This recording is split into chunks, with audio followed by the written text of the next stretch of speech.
Ahojte, v tomto videu by som vám chcel predstaviť naše najobľúbenejšie mozolníky, ktoré sa používajú na ochranu vašich dlaní pri cvičení. Sú nimi trojprstové a bezprstové.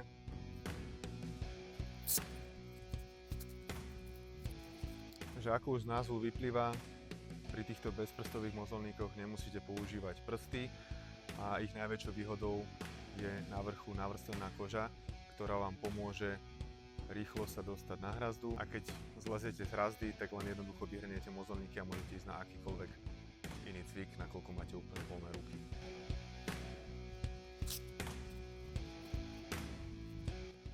Najväčší rozdiel medzi týmito a bezprstovými mozolníkmi je v tom, že tu môžete a nemusíte použiť otvory na prsty. Otvory sú špeciálne navrhnuté tak, aby keď ich aj nepoužívate, tak vlastne nejakým spôsobom neporušovali celistvosť materiálu. Zároveň je tu dodatočná ochrana na false grip, ktorý môžete využiť na kruhoch alebo na hrazde. Tiež viete mozolníky rýchlo vyvrátiť a presunúť sa na ďalší cvik. Tieto vaše dva najobľúbenejšie materiály sú syntetickou náhradou kože, tzv. Mikrofibrou.